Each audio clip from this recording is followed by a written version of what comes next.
Yes, students. Now the very important another topic, anatomy of the flowering plant. What is anatomy? जब भी हम anatomy की बात करते हैं तो आपके दिमाग में एक चीज आनी चाहिए कि आखिर एनाटॉमी होती क्या है।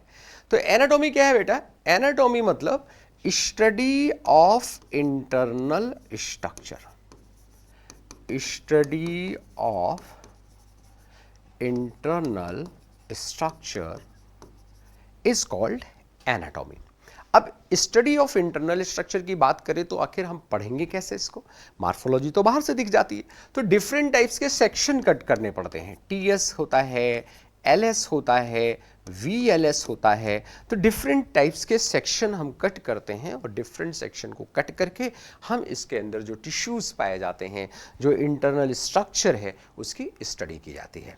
ठीक है, तो दिस चैप्टर क्या है? इस चैप्टर में this chapter introduces you the internal structural and functional organisation of higher plant. तो study of internal structure of plant is called anatomy. Very important point. What is anatomy? Study of internal structure of plant उसे कहते हैं।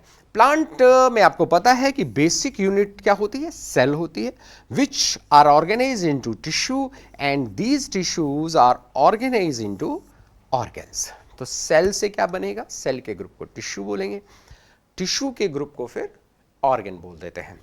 Different organs हैं जिनके internal structure अलग अलग हैं, तो जैसा जिस एनवायरनमेंट में वो ऑर्गेनिज्म रहता है उसी के हिसाब से उसमें स्पेशलाइजेशन हो जाता है। टिश्यू आपको नहीं पढ़ना है, एनसीईआरटी ने बोला कि साहब ये आपने 9th-10th में पढ़ रखा है, तो यहाँ कोर्स में नहीं है ना। टिश्यू दो तरह के होते हैं, मेरिस्टेमेटिक एंड परमानेंट। मेरिस्टेमेटिक क्या होता है? मेरिस्टेमेटिक वो टिश्यू होता है जो लगातार डिवीजन करता रहता है। परमानेंट वो टिश्यू होता है जो डिवीजन की कैपेसिटी खो देता है। तो मेरिस्टेमेटिक में एपिकल मेरिस्टम, इंटरकैलरी मेरिस्टम जो लेंथ इंक्रीज करते हैं, प्राइमरी ग्रोथ करवाते हैं। लैटरल मेरिस्टम जो है जिसमें कॉर्क कैम्बियम और कैम्बियम आते हैं, सेकेंडरी ग्रोथ करवाते हैं, डायमीटर बढ़वाते हैं। और परमानेंट टिश्यू में simple permanent tissue parenchyma, collenchyma, sclerenchyma आते हैं। कॉम्प्लेक्स में जाते हैं तो जाइलम और फ्लोएम आते हैं और कुछ स्पेशल टिश्यूज होते हैं। लेकिन यहाँ सीधे टिश्यू सिस्टम की बात की गई है। तो जो प्लांट है, प्लांट के अंदर जब भी हम देखते हैं एक बहुत खास बात है, tissues very depending on their location in the plant body. कौन सी जगह है प्लांट में, उस जगह के बेस पर टिश्यू पाया जाएगा। अब जिसको स्टोरेज की जरूरत है जहां, वहां पैरेन्काइमा होगा। जहां प्रोटेक्शन की जरूरत है वहां स्क्लेरेन्काइमा होगा। जहां टेंसाइल स्ट्रेंथ चाहिए वहां कोलेनकाइमा होगा। तो कैसा जरूरत है, कैसी जगह है, so their structure and function would also be dependent on their location. On the basis of their structure and location, there are 3 type of tissue system. कौन कौन से? एक तो हो गया एपिडर्मल टिश्यू सिस्टम, जाहिर है ये बाहर का टिश्यू सिस्टम है। दूसरा हो गया ग्राउंड या फंडामेंटल टिश्यू सिस्टम, और तीसरा होता है वैस्कुलर या कंडक्टिंग टिश्यू सिस्टम।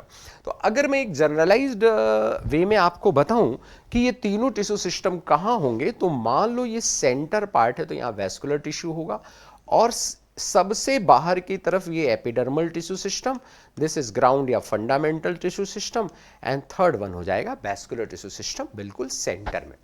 क्योंकि जो वैस्कुलर टिश्यू सिस्टम है उसके कंपोनेंट है जाइलम और फ्लोएम, जो कंडक्शन ऑफ वाटर और कंडक्शन ऑफ मिनरल, फूड, ये सब काम करते हैं। Xylem generally water and mineral conducting tissue कहा जाता है, फ्लोएम फूड कंडक्टिंग टिश्यू कहा जाता है। तो ये सारी चीजें कहाँ होती हैं बेटा? ये सेंटर में होती हैं। आइए एक एक टिश्यू सिस्टम की चर्चा करें। तो सबसे पहला जो टिश्यू सिस्टम आता है that is the epidermal tissue system. नाम से क्लियर है, एपी मतलब ऊपर, डर्मल मतलब डर्मिस, जो आउटर कवरिंग बनाता है प्लांट के। ध्यान दीजिएगा, प्लांट के किसी भी प्राइमरी प्लांट बॉडी की कोई भी आउटर कवरिंग है वहां यही मिलेगा।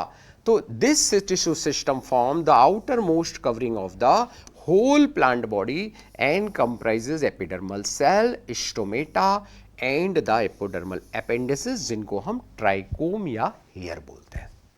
तो कितने कंपोनेंट होगा इसमें? 3। पहला एपिडर्मिस, दूसरा स्टोमेटल apparatus, और तीसरा हो गए hairs. The epidermis is the outermost covering, very important question, outer most layer of primary plant body.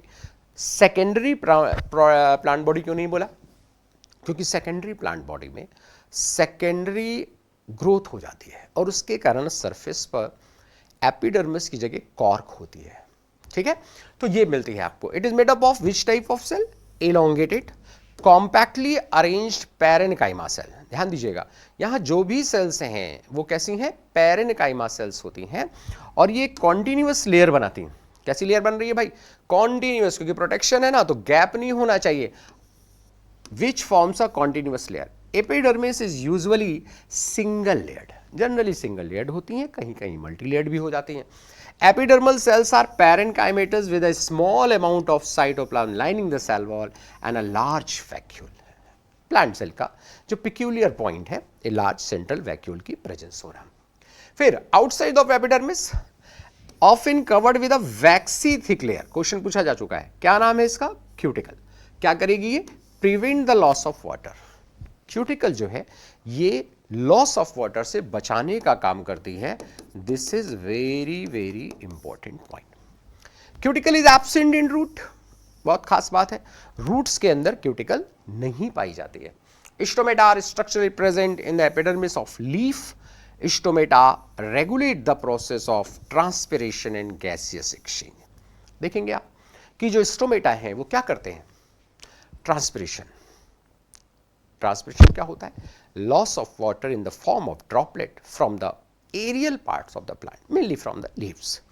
और जब ये खुलेंगे तो गैसेस एक्सचेंज भी हो जाएगा। अब जो भी स्टोमेटा है, अगर मैं इसको आपको थ्योरी के बताने की अपेक्षा डायग्राम से बताऊं तो ज्यादा समझ में आएगा। This is the stomata. ध्यान दीजिए, इस स्टोमेटा में this is the stomatal pore. हाँ, 1 मिनट। ये जो पर्टिकुलर पार्ट है, इस पर्टिकुलर पार्ट को हमने क्या बोल दिया है? Stomatal pore. This is the pore, ये पोर है। पोर के बाहर की तरफ देखो जो सेल्स हैं ये थिक वॉल्ड है। कैसी है?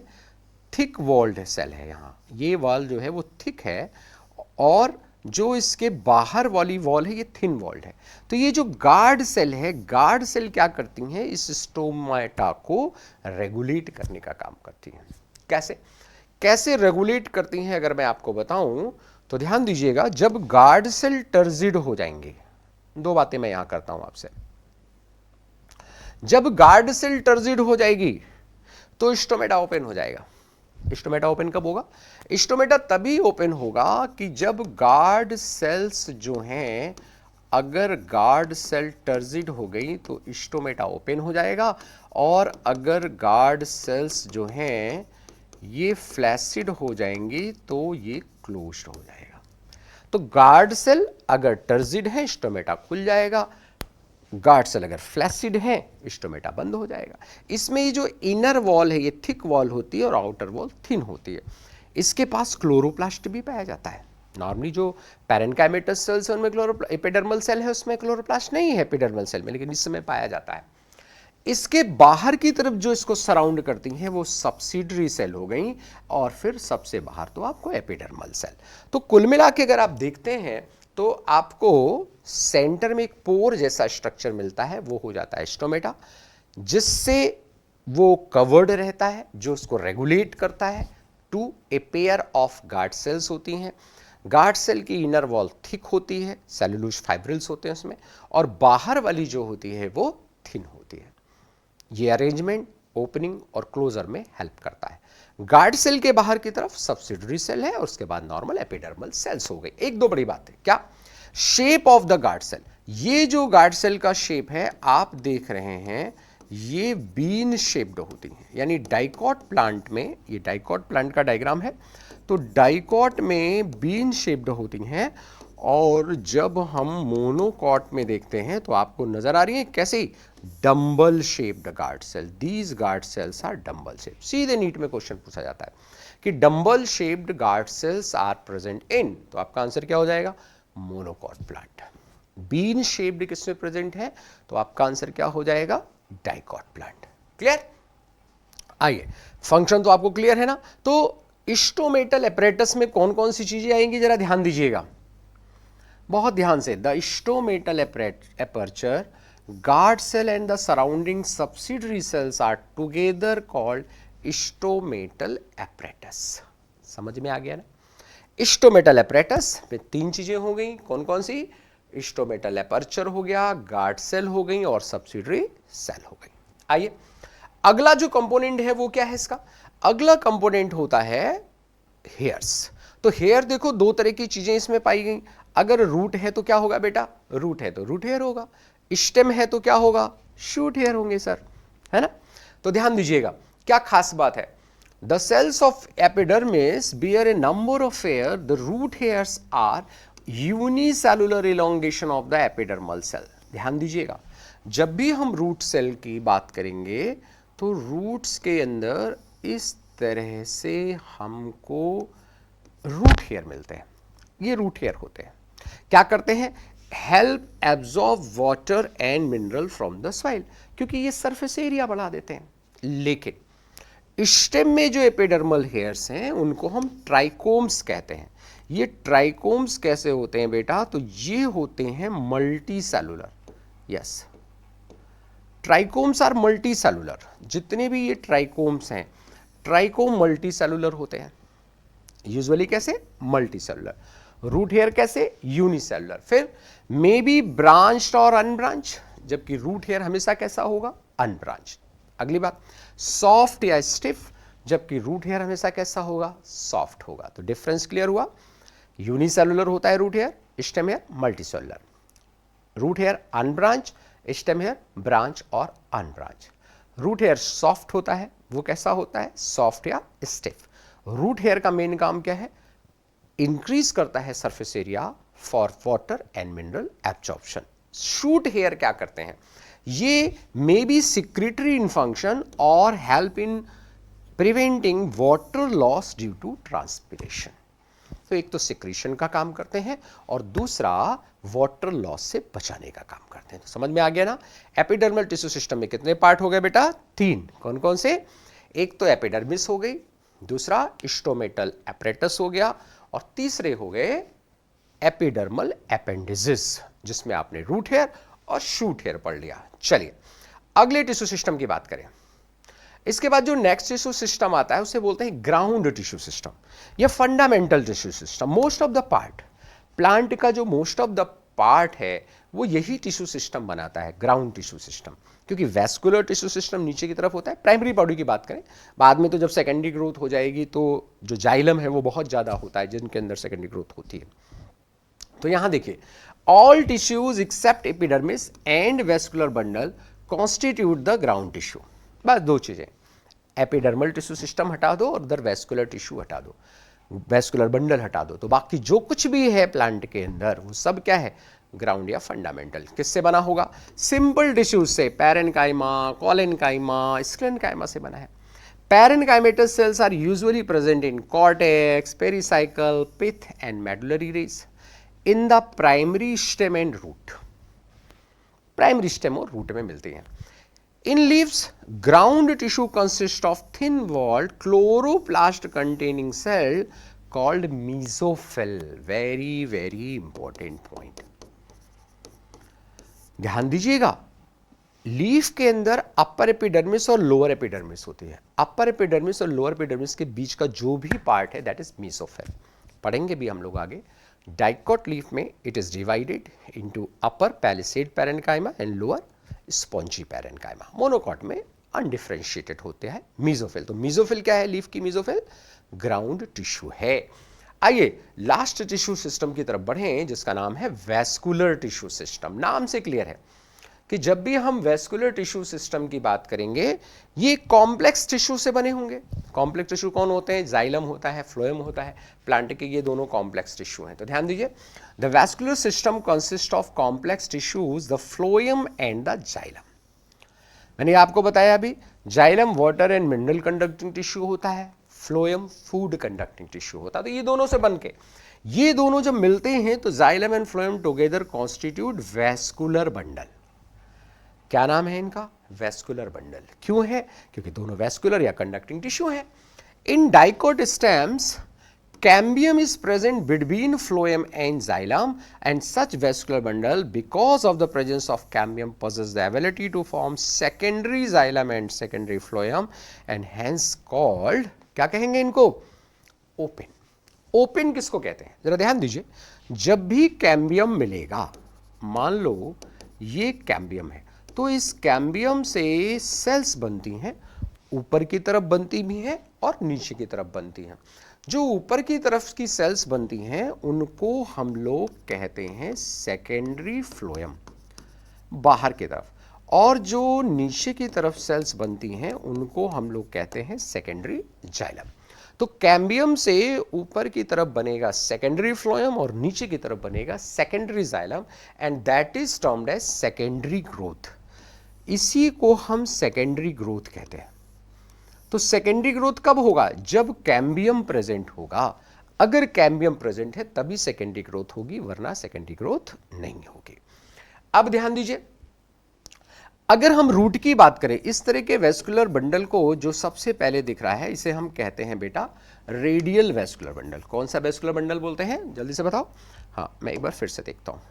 ये जो वेस्कुलर बंडल आप देख रहे हैं इसमें जाइलम और फ्लोएम अल्टरनेट रेडियाई पे प्रेजेंट है, दिख रहा है ना। ये है जाइलम और ये है फ्लोएम। तो xylem and phloem both are present in alternate radii, और इस तरह का जो वेस्कुलर बंडल होता है उसे रेडियल वेस्कुलर बंडल कहा जाता है। और इसका जो एग्जाम्पल है दैट आर ऑल रूट्स, सभी रूट्स में वेस्कुलर बंडल आपको रेडियल मिलने वाला है। दूसरा, फिर अब उसके बाद अगर हम चर्चा करें, यहां देखो दो डायग्राम और बने हुए हैं। क्या खास बात है, इन दोनों डायग्राम में थोड़ा छोटा कर दे रहा हूं तो आपको समझ में आएगा क्या डिफरेंस है। यहां जाइलम और फ्लोएम है लेकिन कैम्बियम नहीं है, और इस वाले डायग्राम में आप देख रहे हैं जाइलम और फ्लोएम के बीच में क्या है, जाइलम और फ्लोएम के बीच में कैम्बियम पाया गया है। तो ये दोनों ही वेस्कुलर बंडल, ये होता है सॉरी, ये वाला जो वेस्कुलर बंडल है जिसमें जाइलम और फ्लोएम है, ये वाला वेस्कुलर बंडल कहलाएगा क्लोज्ड, और जिसमें कैम्बियम होता है वो वाला वेस्कुलर बंडल कहलाता है ओपन। ठीक है, ये दोनों ही वेस्कुलर बंडल कौन से हैं? तो ये दोनों ही वेस्कुलर बंडल को कहा जाता है कंजॉइंट वेस्कुलर बंडल। समझ में आ गया ना।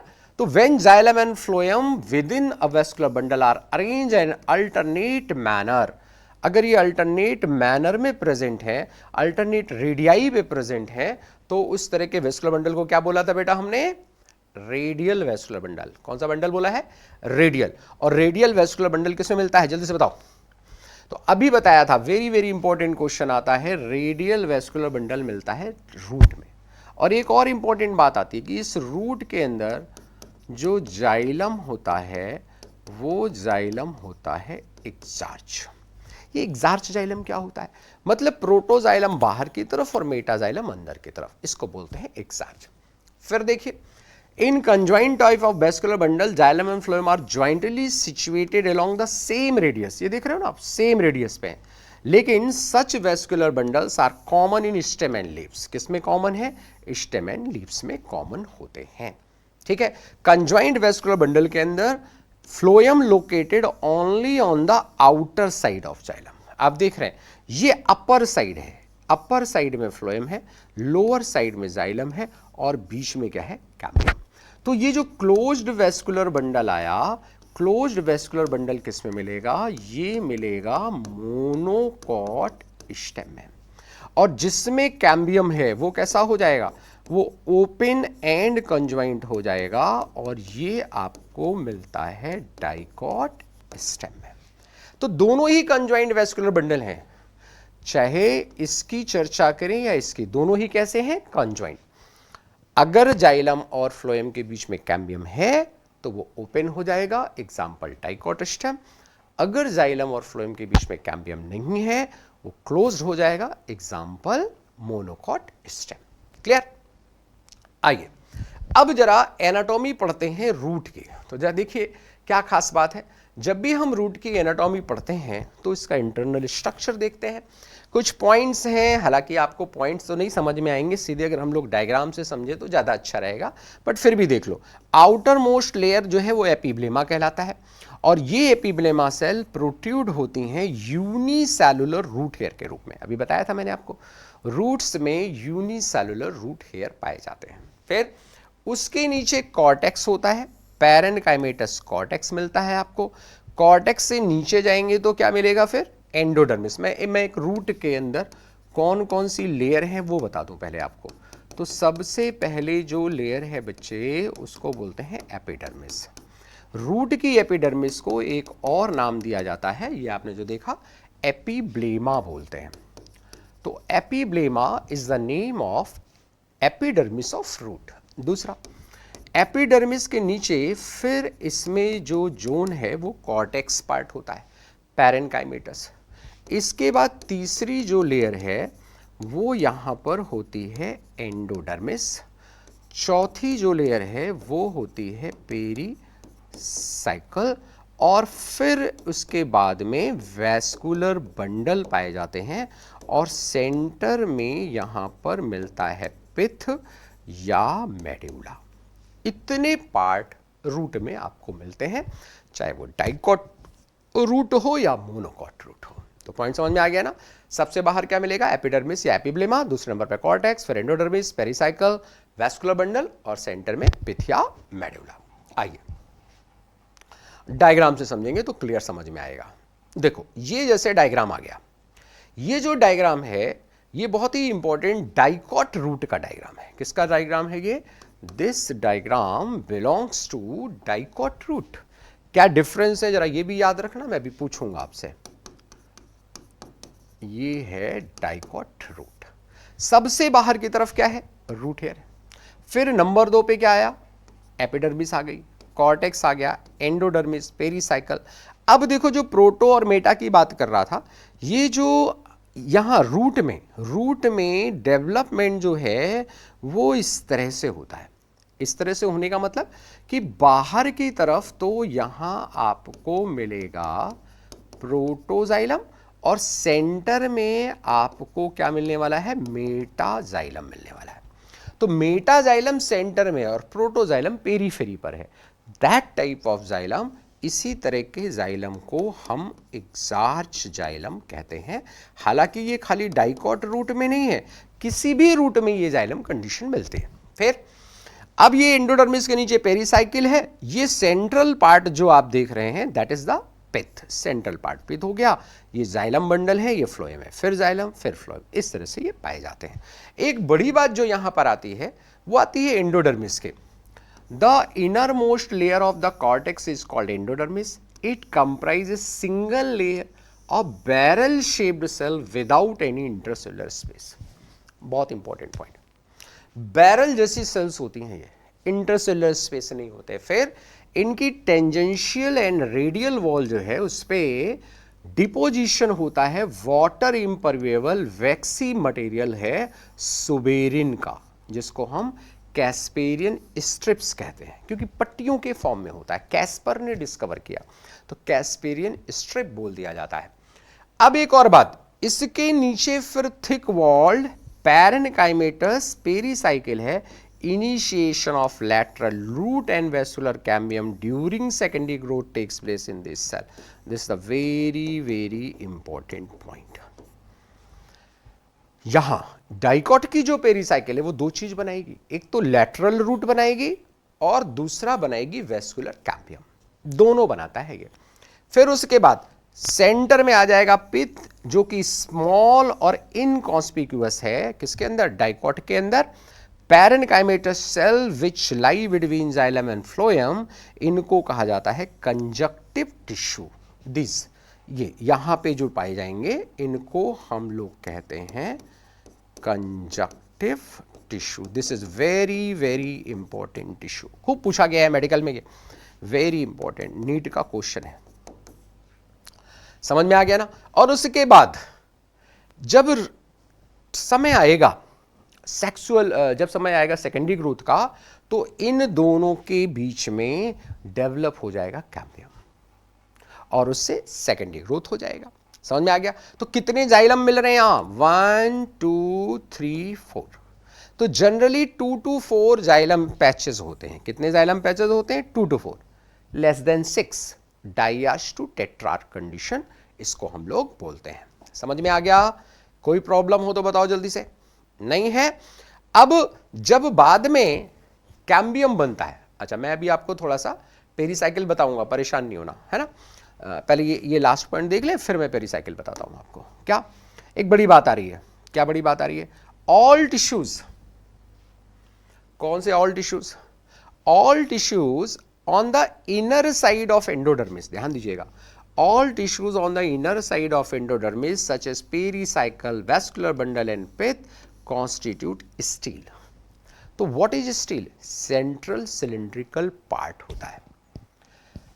पेरीसाइकिल भी उसमें इंक्लूड है, तो एंडोडर्मिस के अंदर वाला पूरा पार्ट है। अब मैंने आपको कहा था कि मैं आपको थोड़ा सा एंडोडर्मिस के बारे में बताऊंगा। तो देखो बेटा, एंडोडर्मिस इस तरह से बैरल शेप्ड सेल्स होती हैं, ऐसे ये बैरल शेप्ड सेल्स हैं और इनको हमने कहा है एंडोडर्मिस। क्या खास बात होती है इन सेल्स की? इन सेल्स की जो खास बात है कि इन पर होता है डिपोजिशन। किसका डिपोजिशन होता है? सुबेरिन का। कहां पे होता है? देखो, इस जगह हो जाएगा, इस वॉल पे हो जाएगा और इस वॉल पर भी हो जाएगा। तो कौन कौन सी वॉल पे दिख रहा है तुमको? टेंजेंशियल वॉल पे दिख रहा है और रेडियल वॉल पे। लेकिन कुछ सेल ऐसी होती हैं जिनकी टेंजेंशियल वॉल पर डिपोजिशन नहीं होता। तो ऐसी सेल जिनकी टेंजेंशियल वॉल पर डिपोजिशन नहीं होता है, यहीं से वाटर अंदर जा सकता है। तो ये यहां से वाटर अंदर जाता है, तो these cells are termed as passage cell. ये नॉर्मल एंडोडर्मल सेल हैं जिनमें क्या हुआ है? टेंजेंशियल प्लेन और रेडियल, ये जो वॉल है, इन पे सुबेरिन का डिपोजिशन है, वैक्सीलियर है। लेकिन खास बात क्या है? कुछ सेल ऐसी होती हैं जिनमें ये डिपोजिशन एब्सेंट होता है, और जिनमें ये डिपोजिशन एब्सेंट होगा, बस वही पैसेज सेल बन जाएंगे, वाटर वहीं से एंटर करेगा। And what is the position? These cells are present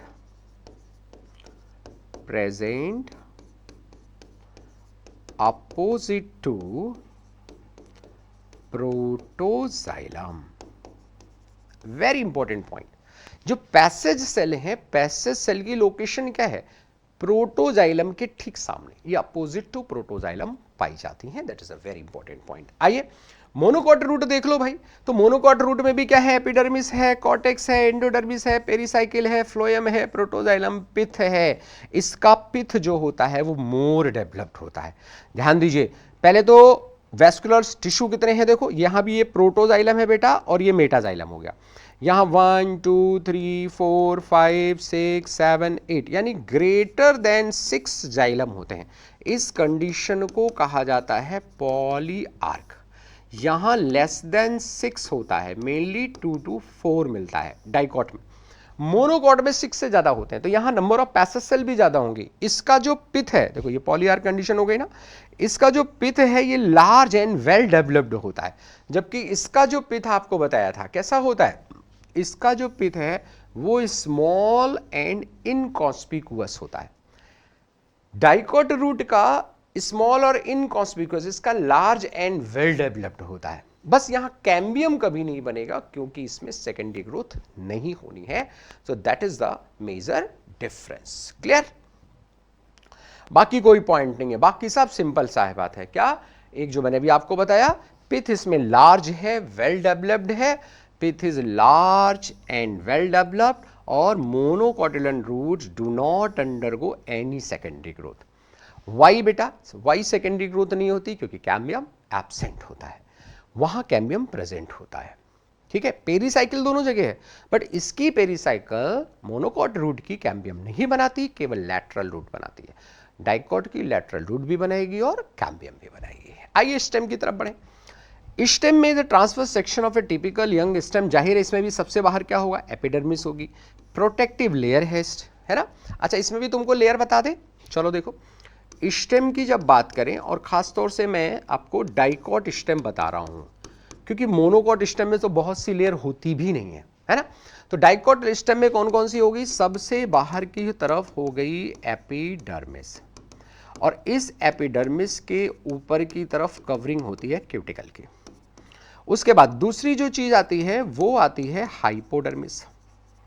बड़ा इंपॉर्टेंट पॉइंट है। हाइपोडर्मिस के बाद तीसरे नंबर पर कॉर्टेक्स आता है, फिर चौथे नंबर पर एंडोडर्मिस आ गई।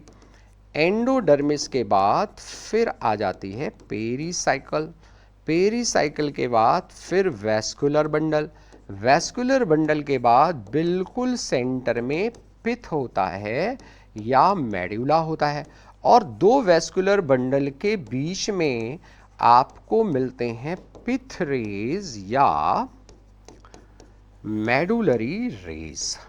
तो ध्यान दीजिएगा, कोई भी डाइकॉट स्टेम हो, अब मोनोकॉट स्टेम इसमें बहुत सी चीजें एब्सेंट होती हैं। क्या क्या?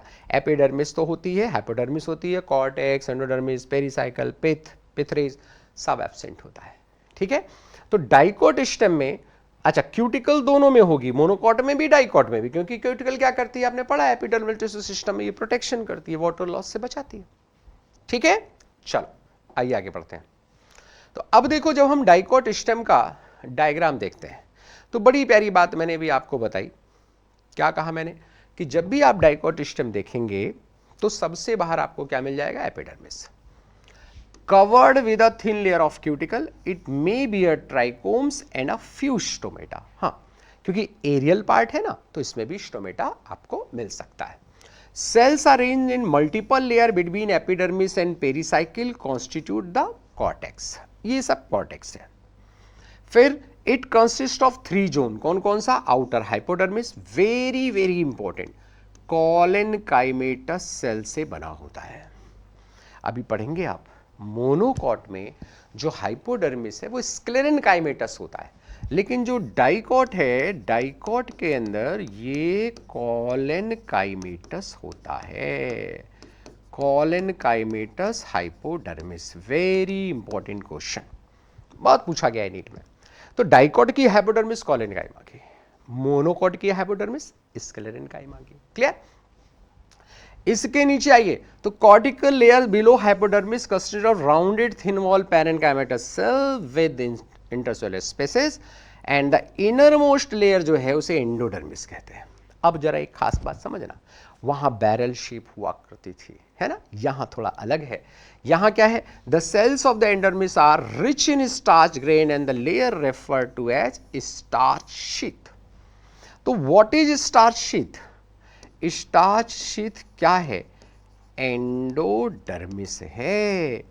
डाइकॉट स्टेम की एंडोडर्मिस को ही क्या बोल दिया गया है? इसी को हमने कह दिया है स्टार्च शीथ। क्यों बोल दिया है? क्योंकि इसमें एबेंडेंट स्टार्च ग्रेन्स होते हैं। उसके बाद देखो, ये है pericycle, this particular layer is pericycle, और ये देखो इसके नीचे वैस्कुलर बंडल है, this one is the vascular bundle. तो ये कैसा है? ये आपको वैस्कुलर बंडल कैप की तरह नहीं नजर आ रहा है? ये बिल्कुल वैस्कुलर बंडल कैप जैसा नजर आ रहा है। और वैस्कुलर बंडल में ऊपर क्या है? फ्लोएम है, फिर कैम्बियम है, फिर मेटाजाइलम और फिर प्रोटोजाइलम। यानी डेवलपमेंट इस तरह से हुआ है। और जब इस तरह से डेवलपमेंट हुआ कि प्रोटोजाइलम अंदर की तरफ है और मेटाजाइलम बाहर की तरफ है, तो इस तरह की जो कंडीशन कहलाती है, ये कंडीशन कहलाती है एंडार्क कंडीशन। कौन सी कंडीशन कहलाती है? एंडार्क। प्रोटोजाइलम बाहर की तरफ तो कंडीशन एग्जार्च, प्रोटोजाइलम अंदर की तरफ तो कंडीशन क्या हो जाएगी? एंडार्क। क्लियर? अब ध्यान दीजिए अगले पॉइंट की तरफ, गौर करो जरा। ये मोनोकॉट है, डाइकॉट और मोनोकॉट में डिफरेंस क्या है? बस डिफरेंस का खेल है बेटा पूरा, और कोई खेल नहीं है। डिफरेंस ये है कि यहां पर ये वैस्कुलर बंडल्स हैं, और जो वैस्कुलर बंडल हैं surrounded by vascular bundle sheath, that is the vascular bundle. ये हो गया। ध्यान दो, यहां भी हाइपोडर्मिस है, यहां भी हाइपोडर्मिस है, बट इसकी जो हाइपोडर्मिस है ये है स्क्लेरेनकाइमेटस। Very important question. और ध्यान दीजिए, हाइपोडर्मिस के बाद नीचे तक कुछ है ही नहीं। कॉर्टेक्स, एंडोडर्मिस, पेरीसाइकल, पिथ, पिथरेज, कुछ नहीं है, कुछ नहीं है। देखो कितना बड़ा पिथ पाया जा रहा है, देखो this is the pith dicot में। ये बीच बीच में दो वैस्कुलर बंडल के बीच बीच में पिथ रेज या मेडुलरी रेज हैं, या कुछ नहीं है भाई। ये दो मेटाजाइलम हो गए और ये प्रोटोजाइलम हो गया। ये जो दो है ना, ये दो कौन से हो गए? ये हो गए मेटाजाइलम। और ये एक कौन सा हो गया? प्रोटोजाइलम, यानी जो कंडीशन है यहां भी एंडार्क ही रहेगी, लेकिन कुछ भी नहीं है तो ये सारी चीजें क्या कहलाती हैं, ग्राउंड टिश्यू कहलाती हैं। ध्यान दीजिएगा, ग्राउंड टिश्यू क्या क्या एब्सेंट है, कॉर्टेक्स, एंडोडर्मिस, पेरीसाइकल, पिथ या मेडुला और पिथरीज नहीं है मोनोकॉट में। दूसरा, वेस्कुलर बंडल देखो एक रिंग में नजर आ रहे हैं। ये जो वेस्कुलर बंडल्स हैं, vascular bundles are arranged in a ring, arranged in a ring, एक रिंग में। और यहां देखो, यहां पर वेस्कुलर बंडल कैसे नजर आ रहे हैं तुम्हें, तो यहां स्कैटर्ड नजर आ रहे हैं, लगभग सब एक साइज के। और यहां वाले देखो, सेंटर वाले बड़े हैं और बाहर वाले छोटे, पेरीफेरी वाले स्मॉल वेस्कुलर बंडल हैं, और जो सेंटर वाले हैं that is large vascular bundle. एक और खास बात होती है, फ्लोएम में इसके फ्लोएम पैरेन्काइमा एब्सेंट होता है। मोनोकॉट के अंदर फ्लोएम पैरेन्काइमा ये आपको एब्सेंट मिलता है, जबकि डाइकॉट में प्रेजेंट होता है। एक और मोनोकॉट में खास बात होती है क्या, कई बार यहां पर वाटर कैविटी पाई जाती है जाइलम के पास। यहां पे ये जो जाइलम है ना, यहां पर वाटर कैविटी भी मिलती है, किसके अंदर, मोनोकॉट रूट के अंदर, डाइकॉट नहीं, इसे मेज में मिलती है। आगे बात समझ में। तो ये कुछ डिफरेंसेस हैं, इन डिफरेंस को आप पढ़ेंगे तो बहुत अच्छे से समझ में आपको आ जाएगा। तो कोई भी स्टेम हो, चाहे वो डाइकॉट हो या मोनोकॉट हो, दोनों स्टेम के अंदर जो बड़ी खास बात बताई मैंने आपको, क्या बताई, कि जो वेस्कुलर बंडल की कंडीशन है, प्रोटोजाइलम जो है वो कैसा होगा, एंडार्क प्रोटोजाइलम होता है। ये कॉमन पॉइंट है। मोनोकॉट के अंदर और खास बात क्या है, सॉरी डाइकॉट, अभी तो प्रोटोजाइल इसकी बात कर रहा था। अभी आपने एक पीछे एक चीज देखी थी, कैप के फॉर्म में पाया गया था, वेरी वेरी इंपॉर्टेंट। ये देखिए, ये जो पेरीसाइकिल है ना, ये semi lunar patches of sclerenchyma के रूप में मिलती है। कौन सी चीज, पेरीसाइकिल, पीछे डायग्राम में देखा था आपने, सेमी लूनर पैच के रूप में मिलती है। Vascular bundle there are few radially placed parenchymatous cell, जिसे मेडुलरी रेज बोल देते हैं। Large number of vascular bundle है, लेकिन अरेंज इन अ रिंग, एक रिंग में है। रिंग अरेंजमेंट कैरेक्टरिस्टिक पॉइंट है, वेरी इंपॉर्टेंट पॉइंट है नीट का। फिर ईच वेस्कुलर बंडल कंजॉइंट है और ओपन है। Large number of rounded parenchyma cells with large intercellular space occupy the central portion, pith। सबसे ज्यादा डेवलप जो पिथ है वो डाइकॉट स्टेम में मिलता है। इतना तो मोनोकॉट रूट में भी नहीं होता जितना डाइकॉट स्टेम में होता है। दूसरा, जब मोनोकॉट स्टेम की तरफ बढ़ते हैं तो सबसे पहली चीज क्या हो गई, स्क्लेरेनकाइमेटस हाइपोडर्मिस। कैरेक्टरिस्टिक पॉइंट, वहां कैसा होता था, कॉलेनकाइमा, यहां कैसा, स्क्लेरेनकाइमा। वेस्कुलर बंडल कैसे हो गए, वहां अभी पीछे पढ़ा है आपने, कैसे थे, रिंग में थे, दिस रिंग अरेंजमेंट था। यहां कैसे हैं, स्कैटर्ड है, सराउंडेड बाई स्क्लेरेनकाइमेटस शीथ है, लार्ज इनकॉन्स्पिक्यूअस पैरेन्काइमेटस ग्राउंड टिश्यू है। बताया था ना क्या क्या नहीं मिलेगा, एंडोडर्मिस, पेरीसाइकल, पिथ, पिथरेज, कॉर्टेक्स, कुछ नहीं, ग्राउंड टिश्यू। वेस्कुलर बंडल कैसे होंगे, तो कंजॉइंट और क्लोज्ड। वाई क्लोज, कैम्बियम है ही नहीं, ना है ना बनेगा। Peripheral vascular bundles are generally smaller, और सेंट्रल वाले जो हैं वो कैसे होंगे, लार्ज। फिर मैंने एक इंपॉर्टेंट पॉइंट बताया था आपको, the phloem parenchyma absent and water containing cavities are present within vascular bundle। very very important point बेटा, ये दोनों ही पॉइंट बहुत इंपॉर्टेंट है। Both points are very very important, और कोई मुश्किल नहीं है कि ये तुमको नीट के पेपर में मिल जाए। बहुत इंपॉर्टेंट पेज है ये। इस पेज से 1 क्वेश्चन मिलने की पूरी पॉसिबिलिटी आपको नीट के एग्जाम में रहती है, तो याद रखना इस बात को। समझ में आ गया। आइए लास्ट स्ट्रक्चर की तरफ बढ़ें, और वो स्ट्रक्चर है लीफ। अब देखो बेटा, यहां दो तरह की लीफ का वर्णन है। कौन कौन सी दो तरह की लीफ है? एक डाइकॉट लीफ है और एक मोनोकॉट लीफ है। मैंने भी आपको बताया डिफरेंस में पढ़ना चाहिए, डिफरेंस में पढ़ने से जल्दी याद हो जाता है। तो क्या डिफरेंस नजर आ रहा है, जरा बताओ मुझे देख के।